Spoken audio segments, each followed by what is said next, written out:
Bonjour. Président de la Confédération des petites et moyennes entreprises. François Asselin, vous êtes vous-même patron d'une PME de menuiserie. Vous vous sentez capable de licencier un de vos employés parce qu'il n'aura pas son pass sanitaire ?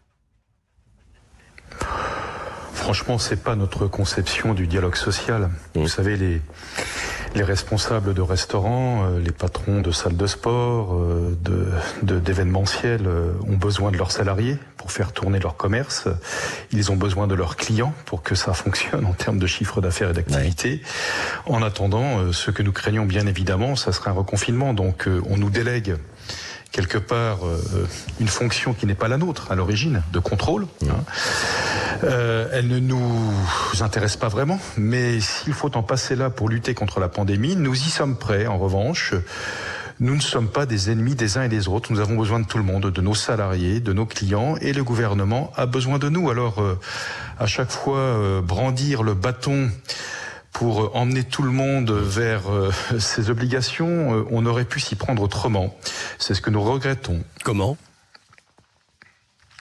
Bon, vous savez, lorsque le président de la République a fait son allocution la semaine dernière, on aurait très bien pu en amont, comme d'ailleurs, parfois ça s'est passé par le passé, lorsqu'il fallait un petit peu resserrer l'étau sur les règles sanitaires, eh bien nous recevoir, soit à Matignon, soit à Bercy, soit au ministère de la Santé, pour dire on a besoin de vous, comment peut-on faire ensemble pour faire en sorte de lutter contre la pandémie, et nous avons besoin de vous pour tout simplement faire en sorte que vos clients, que vos salariés, eh bien respectent les règles sanitaires et mettre ensemble les mesures nécessaires à ce contrôle. Là, je pense que le gouvernement aurait eu, bien évidemment, on va dire le partenariat immédiat des professionnels que nous représentons. Et puis, lorsqu'il y a, bien évidemment, certains d'entre nous qui ne sont pas vertueux, ils sont ultra minoritaires, eh bien là, effectivement, on peut brandir les sanctions qui existent déjà. Vous savez, il y a la fermeture administrative si les règles sanitaires ne sont pas respectées. Là, tout de suite, brandir, comme c'était le cas au début, 45 000 € d'amende et 1 an d'emprisonnement, excusez du peu, mais c'était inadmissible. Justement. Le gouvernement est en train de mettre de la mesure dans les mesures. C'est bien, nous allons maintenant suivre ça de très près au niveau du passage parlementaire. François Asselin, justement, cette amende qui est passée désormais à 1 500 €, c'est encore trop pour une petite entreprise qui a déjà été touchée par cette pandémie ? Ce sera toujours trop.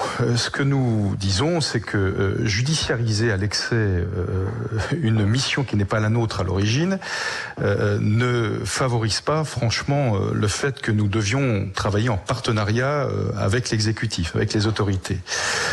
Toujours est-il, ce que nous demandons, c'est d'avoir une période une période blanche, ce que le gouvernement a appelé une période de rodage, qui puisse tout simplement nous permettre bien de déployer les mesures de contrôle sanitaire dans les commerces, dans les restaurants, enfin dans tous les lieux qui seront concernés par ces mesures, et faire en sorte de laisser le temps à nos salariés de pouvoir se faire vacciner.